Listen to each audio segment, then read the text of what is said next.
What is going on, everybody? Bobby Fye and Eric Sheets-Haber. We're going to be talking through this massive NBA slate. We've also got a football slate tonight. Then we've got Saturday football, which I'll be going live for. We did a little quick preview yesterday with Adam Perry.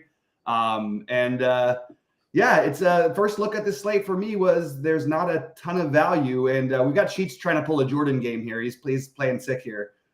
So hopefully he can take it down, but not a ton of value that I feel like is like a must-have, but I'm guessing throughout the day, we're going to learn about some must-haves. You must be a little behind the curve. Maybe I missed something. Okay. So probably so back when Gordon Hayward came back from injury, like 4 years ago, he was listed at 3K and he had full run, and it was it was like literally like not the only time, but it's like literally you have to play 100% of him. So today, Scotty Barnes is due to come back, and on FanDuel, he's 3,500. What the hell happened? Yeah, I don't know.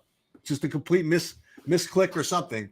So I actually hadn't run through FanDuel yet, but yeah, that's the biggest projection you'll ever see on anybody. Yeah. If he actually plays like they think he might, that is. Listen, we don't like to say he's a lock. Anybody's a lock, but that's a lock. But that's a lock. That's a lock. And projected ownership at 99.7%. I'll take the over on. I think it should be over higher than that. Like that. By the way, if you look at my initial projections, that is probably the worst projection of mine you will ever see. Yeah, and that is a 56% ownership projection. It's just you know what it is. It just happens. Yeah, but it'll even out. Oh no, I'll change. I'll manually if I have to. Okay. Yeah, for sure. So on FanDuel, it's an 8-person slate or whatever it is. Yeah. If in fact he plays, which I imagine he will. The other thing is Luka is out, so I would imagine that somebody would show up. But let me just take a look now. I got a couple actually. So I have Dinwiddie. Well, we'll get to that. Yeah. And I got another big old value piece also, which we'll get to. So we'll see.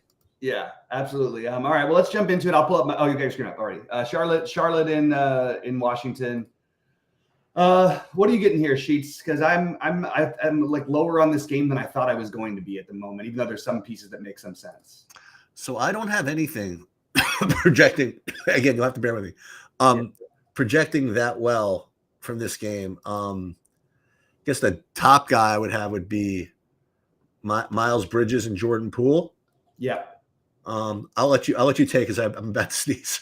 Okay. I will say that's pretty much all I have from this game at the moment as well. We do have Brandon Miller questionable. I'm expecting him to probably play, but if he doesn't, then we're going to talk a lot more about Bridges. Probably talk a little bit more about LaMelo, although I'm not sure how many minutes they're going to let him run out there. We got him at 31, actually, but LaMelo would become a pretty awesome play if he I think LaMelo's actually in play at 31. Jordan Poole and then Sarr would be my second favorite from Washington, but nobody who makes the priority rankings for me in this game. All right, next up, which one do you want to go to? Next I have would be Utah and Detroit. Okay. Okay. I never get anything from Utah. Anything for you from Utah? Because I think there is some good pieces on Detroit. No, I have nothing on Utah. Detroit? Yeah, so I got a bunch from Detroit actually. Mm-hmm. Starting from no particular order. Jalen Duren, 5,500. Beasley at 4,900. And lest we forget, Cade Cunningham at 9,800. So I like all three of those guys. Yeah, I agree with that. Some of these projections feel a little aggressive, like on Hardaway and everything, with Harris back, even with no Ivy. So I'm just kind of curious how it plays out. And I'll tell you what, the play I had the other day, which kind of worked there for multiple reasons, because you lost, what's it called? I remember we talked about it with when they were playing Miami. We didn't know Jaden Ivey was going to be scratched, but remember there was a projection on Fontecchio, but it was Sarr Thompson just absolutely crushed. He put up 40 fantasy points in 28 minutes or 26 minutes. Sarr Thompson is someone who you could probably talk me into tonight as a stab. It's look, it's not going to look good projection wise, but are they maybe because he played well, they're not going to just play him just not play him because Tobias Harris is playing. Maybe he gets some of those Hardaway minutes. Maybe he gets some of those Beasley minutes. So he's my get weird play from this game. But yeah, Detroit certainly looks like a team you want to target. All right. Next up, we have OKC Orlando. Yeah. Listen, I'm not the biggest. Well, I mean, I wouldn't say I'm not the biggest Doc Rivers fan, but I'm not as much of a Doc Rivers hater as like a lot of people are. Yeah. I kind of like to see Milwaukee beat OKC. Giannis was. I mean, that was. First of all, they made everything, but Giannis was great in that game. I thought Giannis was great, and all I heard all week long or whatever was how Daigneault, the new mad genius, was going to outcoach Doc Rivers, and the OKC shiny new team was going to take out Milwaukee. So it was kind of good to see Milwaukee come and get that win. It is tough to win though when you're 5 for 40 from 3-point range or something crazy like that. That's what they shot. Yeah, well, you know, it's part of the game. Yeah, that's the NBA. You know, whatever. You got to shoot from there, and if you're not making them, it's going to be ugly. Yeah. Okay, so where are we? So I have Moritz Wagner at almost 6x on my board right now for Orlando. It seems to be the top thing from this game, and not much else. What do you like here? I'm interested in all the bigs, actually. I think you could throw Wendell Carter into the same conversation. And the thing that's weird to me that I need to try to figure out, and it is a very tough individual matchup for Suggs, but we've seen Suggs without the other studs. I mean, I know he kind of had a down game last time, but he shot 4 of 19. He had a 30% usage rate last game, 35% the game before. I think Suggs is a great guy to get overweight on at low ownership. I think he's got 50 upside. We just saw it against Milwaukee in the cup the cup semifinals, or was it the quarterfinals? Either one. I think there's a massive ceiling for Suggs here that maybe isn't being accounted for. So he's the one I'm gonna say that I want to get, one of my differentiator plays of the day. So very high on the Suggs to get different. And Carter's my favorite of the big men, but I think having a little bit of Wagner makes some sense as well. That's funny. Interestingly, I did run a Saber sim bill before we got on here, and I didn't look at it yet, but I am getting a bunch of the Miles Bridges and the Jordan Poole from that Charlotte Washington game. It's a good game, and there are missing other key pieces, so I certainly don't mind it. I'm just curious. I want to wait to see what's happening with Brandon Miller before I decide anything. Okay. Bridges is probably a better play than maybe I probably should have said. He could be a core play by the end of the day for me anyway. Chicago in Boston, high scoring, but I got nothing. I like Tatum, I suppose. Nothing really seems to project, at least for now, all that well. And I scroll down the actual builds, not getting much either. Should I be forcing this in at all? I think that there's a case to be made for Peyton Pritchard, like in a blowout fashion. I also think that, as I always mention, when you have fast-paced teams that you're likely to blow out, and they're 14-point favorites tonight, Boston, and we do have Porzingis and Hauser questionable. So if anyone's out, I think the guys are going to look really good here. But the guys I like are White and Jaylen Brown. That's what you do in the blowouts for Boston. They tend to be the ones who go a little longer, get that extra run in the fourth if you're up 20 or whatever it is. I like those guys along with Pritchard a little bit, but Pritchard is again a very get different type of play. All right, Brooklyn in Toronto. Top guy I have least points per dollar so far would be Day'Ron Sharpe, another center, and also Nick Claxton, another center. So that's interesting. Aside from that, on DraftKings, right? Not really getting the Scotty Barnes because he's 9,300. As I mentioned on FanDuel, you have to play him at 3,500, presuming he plays. Mm-hmm. That's pretty much the deal. Yeah, I think I'm just going to go ahead and call BS on the early. You don't even have him as high, but SaberSim certainly does. I'm not buying this projection of 23.5 as a median number for Day'Ron Sharpe. This feels very chasey to me.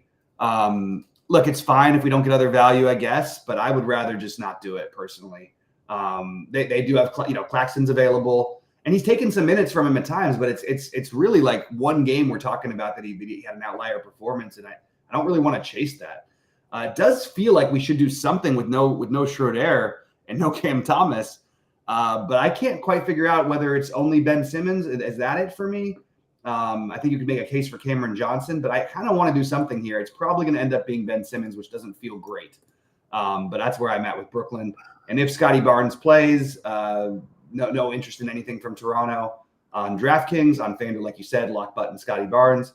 If Scotty Barnes doesn't play, I think we can consider going back to the Grady Dick, but more so, I think that the play would be RJ Barrett or what am I missing here? Oh, I forgot to mention there's no I feel like there's something we should be doing with no Podol, but I just can't quite find.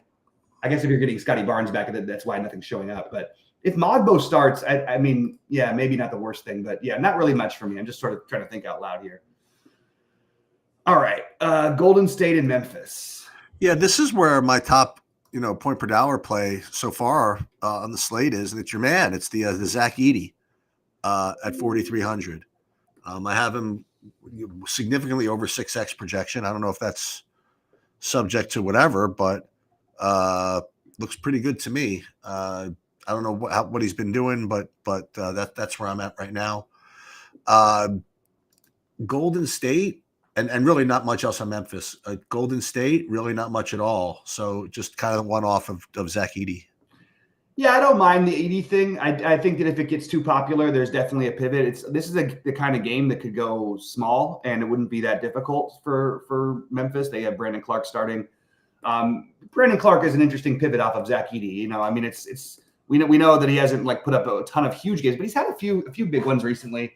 And he's the one starting. He can put up 25 fantasy points. He's 4,200. So also has power forward eligibility, not just center like Edey. So I'm open to Brandon Clark. And I know you're going to hate this play because I know you're not your favorite guy, but I kind of like Jaren Jackson a little bit tonight. Okay. Right. What's his price? What's his price? He's 7,200. Yeah, I mean, I have him as. I have him. Well, I have Morant as actually a little bit better, even given the price. So I have Morant kind of okay, and then I am Jackson as reasonable. I have no issue with that. I look at Morant with like a 5% ownership projection. That's pretty intriguing to me. I don't know. Yeah. With Curry on the other side, if Curry on the other side, this could be one of those. No. Yeah, maybe I should have thought a little bit more. Morant's officially questionable, but I think that's one I could talk myself into. Okay, I'm sold a little bit on that. Travis is asking in chat, how much are we giving Duarte? Just check SaberSim and see what their minutes projection is for him. I like giving some stuff away, but sometimes I feel like there's a lot of questions that I'm not sure if we're just like giving. I mean, I'll say it. We've got him at 15 minutes, but I don't feel like Kelly Olynyk is a real thing tonight. Atlanta and San Antonio. Well, it's a day ending in Y, so Clint Capella is going to show up as a good play at noon. And that makes like the seventh center though that I have that looks good. So just be careful of that. But he looks good at 5,300. Who else? DeAndre Hunter, I guess. Let's see. Is Trae Young? So Trae Young is questionable. I'm presuming he's playing. He's probable, yeah. Yeah, I mean both the top guys here, Wemby and Young. I mean, look pretty good, and they both are going to be low owned today. So I mean, if you can get them in, and I think you should be able to. I mean, you could play both those guys if you want, but they both look pretty good. We agree, but we don't agree with which is the top guy. I think the top guy is Jalen Johnson for the. Oh, okay. I just think he's just a much better player than Trae, and he's putting up basically similar almost the same fantasy points at 1,000 cheaper. So I love this matchup for Jalen Johnson. I really like that one, and I love Wemby on the other side. But again, as you mentioned, lots of centers out there, lots of centers to eat up. That's why those power forward eligibility guys are much higher for me. I really feel like we'd be better off if we just don't play Chris Paul at this price in general. I think almost considering in general, again, he's going to have some games that get there, but he always ends up high owned. He was like 60% owned the other night, and he ended up, what did he put up? 21 fantasy points. He's always good for 5.5x. I mean, he'll be. Well, he put up, I mean, the last game he wasn't even good for 2x, 3x, or whatever it was. But yeah, I think Wemby is the only one for me as of right now for San Antonio.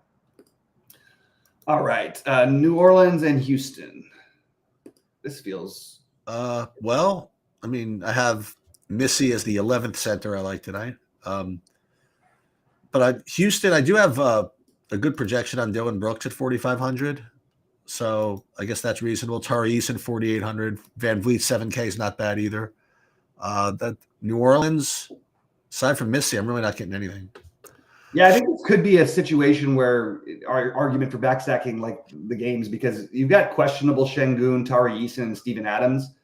Any two of those are out, and it's just a completely different slate, and we're playing a bunch of Houston stuff in a not ideal matchup, but it seems also like it'd be a good time to maybe sit one of those guys if you're going to play in this specific matchup. The Dylan Brooks thing is always a tough one because we know what we're getting. We know that it doesn't feel great, but he plays enough minutes. He's cheap enough. If Tari Eason's out, it solidifies those minutes even more. I don't know what I'm going to do with it, but have a little bit of interest in basically everybody. And maybe at this price, we can consider some Jalen Green to take a shot on. That's all. I just think that everybody from Houston, it's going to be really hard to know without Eason, Şengün, and Adams all questionable. All right, what's up next for you? Let's see what we got. Yeah, so that was the Clipper game. I didn't even look into this, because it was a couple of days ago. Whatever, man. That Bones Highland got the perfect freaking game script, and no, but the lineup changed. Chris Dunn was supposed to be out, and he played. Oh my God! You know what I didn't see? What? Did we know that on the 13th of December that he was going back to Denver? The 13th of December was what day? Let me see. Whatever it was, we either missed it or he wasn't on the slate or something. Because I definitely would have played that. But actually, I don't even know if he would have been good value that day. That was whatever. But I just probably would have played him anyway. I mean, yeah. I think we did talk about, but I think we talked about him before the Utah game. Right? Yeah, but that was when we thought Chris Dunn was out. Oh, I see. Chris Dunn ended up playing. He was a late add to the playing, so it was a little harder to. I initially had a bunch of Bones Highland, ended up with like none of them when they announced Chris Dunn was in. All right. Well, let me ask you this: why are we not just? I mean, I'm not getting a projection for him today, but why am I not getting a projection for Porter again? For Kevin Porter Jr. Kevin Porter is he's got a projection. I mean, the minutes are not going to be the same without when Chris Dunn is in the lineup. These guys all played though. They played the last game, but last game they won by 40. You can't really take much from that. He played the whole fourth quarter and blowout run, I think. Yeah. Yeah. Okay. Because his projection dropped too, but yeah, I mean, he's a little more expensive at 4,800. I think that Dunn is the more logical play, but it's not even that's not that exciting to me. Yeah, so I'm not getting too much of that. Of all the Clippers, I was just curious why it would be. So I guess because Dunn is back. Dallas with Luke out. You got to play somebody. So Kyrie, Spencer Dinwiddie, and who else? Hardy's out even. I mean, oh my God forbid if Kyrie is out too. Yeah. Then we're having a conversation about it's Gortman season or whatever. Like, what's his name? Oh, I know who's going to look good today. I know who's going to look good today. Quentin Grimes. But he doesn't do anything offensively. No, he does not, and that is the problem. But he's going to look good at 3,900. Yeah, so, every now and then he can have a game, I guess. So one of those three guys, and then Derek Lively, I guess, at 5,400. Clay is less than 5K with no Luka. Yeah. I might be cajoled into that. Yeah, I have you're definitely playing some of these guys. I think Kyrie would be a core guy, assuming that he plays, especially at 8,200.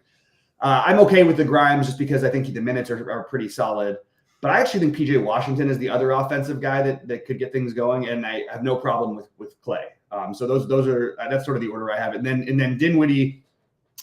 Dinwiddie can be a very frustrating roster because He can. he really can play a lot of minutes and do absolutely nothing. But He looking for certainly value can. later. Certainly live. Yep. And I wish that Najee Marshall was a little bit cheaper because I think that he would be somebody I could consider tonight if he does. I think he's back in tonight. Yeah, he is. If he was a little cheaper, man, even him, he's probably still worth taking a dart on because he can do some stuff out there. He's active, and that's what they're going to need. This is a weird situation. I'm kind of surprised that they're favored by 4 even without Luka here. And yeah, well, I guess it makes sense. All right, Indiana and Phoenix. Indiana and Phoenix, I don't have anybody at all. I do see a questionable tag on Bradley. Oh, he's probable, even less than. Yeah, I'm out of this game. I'm gonna go out on a limb and say that Tyrese Halliburton has a huge game tonight. Okay. I don't think it's that big of a limb. He's 8,400. He's put up 50 and 60 in his last 2 games after sort of dudding around. His usage is back up again.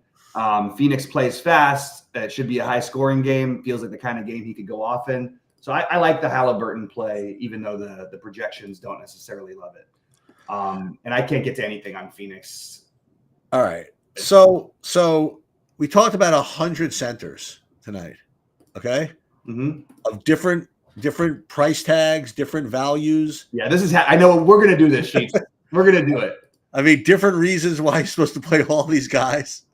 But what if I were to entertain you?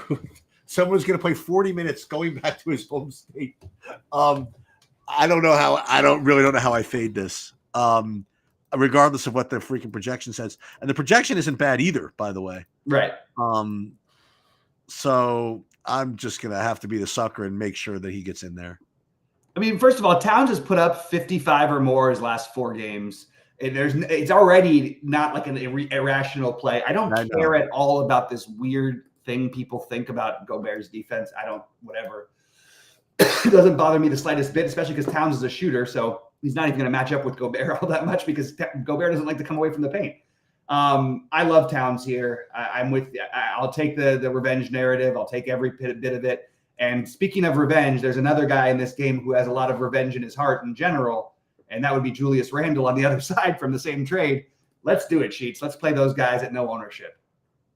I think it's great. Not to mention in general, Tibbs going back to Minnesota. It's like Tibbs back in Minnesota. Actually, the game was in New York. Then I would really like it for Randle. That would be a big thing. But I like it for Randle. Randle's got so much revenge, like all over the world right now. Who was that? Randle's got revenge, like all over everywhere. But he's always, like I say, every time he comes to LA, he plays well. Since the Lakers got rid of him. The only thing I would say, and this is it's not even worth saying because I don't even think he's going to be a popular Towns. Because people will talk about this. At the end of the day, they'll put everything in the Sims and they'll get the cheapos. They just will. Yeah, I think. I'm gonna plug him in and just make sure I have like 20% at least. Yeah, maybe a little higher. Yeah. The only thing I would say is that revenge goes both ways, and that Minnesota's like, okay, we'll let anybody else beat us, but we're just gonna not let Cat beat us. All right, and that's a possible thing also. But it's possible. I'll try it. It's possible. I don't care as long as for me it just means that, okay, maybe you get a couple extra shots. And by the way, I don't think he's a bad play anyway. No, he's not. You could play your centers with he and Wembanyama in a similar price range and maybe get in the 10Ks you can get 60 plus out of each of those guys. I think so. That might be what I do, even though there's all this other seeming value at center. That might be my favorite way to go about it. Anyway, it's an interesting slate. A lot of stuff going on. Definitely a late swap thing. I'll be live at 6 Eastern. We'll just call Sheets TBD for everything at the moment because I should be all right. So here to give you an idea of how, when I say popular or lock, whatever the Scotty Barnes is. So this is really interesting. So I'm going to share my Saber Sim screen with you. Yeah. So what I did was I built 5,000 lineups, and then it tells you the exposure, and then it also tells you the exposure in the whole pool of lineups. Somehow I built 5,000 lineups, and I put them in 5,001 of them. That's crazy. And yet only 99.3%. I have a feeling there's probably some dupes in there, which is why it came to that. But you just have to play him. I said what would be more interesting is if, they came out and said Barnes is going to be on a strict minutes limit or something. And then people could speculate on what that means. He would still be a lock at 3,500. Yeah. But maybe he would only be like 80%. I can't imagine a world where he's not 90. And, I mean, unless somebody forgets or something, that's it. Yeah, I'm not. Well, hey, you didn't check, right? So I hadn't looked on FanDuel yet. Right, but I'm sure you would have found it pretty quickly. I certainly would have. It would have been the first thing I noticed is when I sort by value. Don't really see 12x projections, too often. And by the way, the projection might be a little conservative. It probably it's definitely low. I mean, it's probably closer to 50 as a median. Right, 45. right. So. I mean, if he's getting full run, it's probably hedging against the minutes restriction somehow. It's like, yeah. So overall takes for me on DraftKings is going to be it does feel to me like I'm probably going to end up double centering a lot. I mean, you have 8 out of the top 10 values are center plays as of right now, according to SaberSim. And it's really going to be hard to get away from that, to get away from either of those values, unless you want to do the opposite, the other thing, which is the Wembanyama or Cat. I still think it's double centers, and that's where everything's coming from for me. I also do think that that Cat, Randall, Halliburton, all these guys being late are good. The Cat Randall thing could be fun. I think it could be fun. Yeah, I'm gonna go for it. Whatever we get these chances, and then if it hits, it doesn't even matter. The thing is, nobody's doing it, so it doesn't really matter what we think. Oh, people are gonna go for chasing this. Nope, they're not going to play it. And I would like to add. I mean, I didn't really look at it yet, but there are 2 games on FanDuel outside of the slate. Denver, you get Jokic on FanDuel at Portland, so that's something to think about. And the LA Sacramento game is on FanDuel as well. I really didn't even look at it yet, except to say that let me see what I'd be getting. I mean, I ran a quick build, and I really wasn't getting anybody from those games even. I'd be getting 30% Jokic. I think Jokic is the only one that shows up for me because it's just maybe you could argue that LeBron's a reasonable play because Scotty Barnes is going to take up so much of that. I mean, you're going to play Scotty Barnes too, but he's not going to have any ownership, and maybe you could make a similar case for AD. It's a good matchup, man. The other one that again we can't play because of the center stuff is actually. Can we do it? I'm just trying to look at Sabonis. Yeah, he's got Sabonis does have power forward eligibility, so I actually would like Sabonis here a little bit. FD has to be no, they're not. It's not. Travis, you're overthinking this. Nobody's sure about anything. This just happens sometimes. They price guys down who have been out for a while, and you just end up with pricing glitches. If he plays, they're just going to be in trouble. Remember, we had the Bartolo Colon. That was actually the one they did on purpose, where it was his 44th birthday, and he was pitching. And they made him $44 as a pitcher. It's pretty funny, which was pretty hilarious. I thought. I didn't know that. So, other people were. He ended up I think he was 20% owned because he doesn't do much anyway. They couldn't have made him 4,400 or something. No, because 4,400 wouldn't have been nobody would have played him still. But at $44, you kind of had to okay. Right. All right. Well, it should be a fun slate. I'll be live at 6 Eastern. I'm going to try to get my content stuff done, and then I'm going to get over to I might do an NFL preview, but no matter what, I'll be live for NFL at 7 Eastern. Wait. So hold on. Give me the schedule. So 6 for NBA. 7 for NFL. 7 for NFL. When do you think you're going to do the NFL Showdown preview? And are you doing it with Adam, or are you doing it by yourself? I would try and do it solo. The only issue I've got is I've got a call in an hour. It depends on when we have another call that I'm not sure about, and then I've got to try and get my content stuff up. So if I can't do it before 3 Eastern, it's kind of okay, well then I'll just wait for live because you're not really getting any. Okay, just keep me updated, and I'll join you. Okay. I got. Well, I can postpone some of the stuff. Actually, do you want to just go back and do it right now? No, not now. Okay. But okay.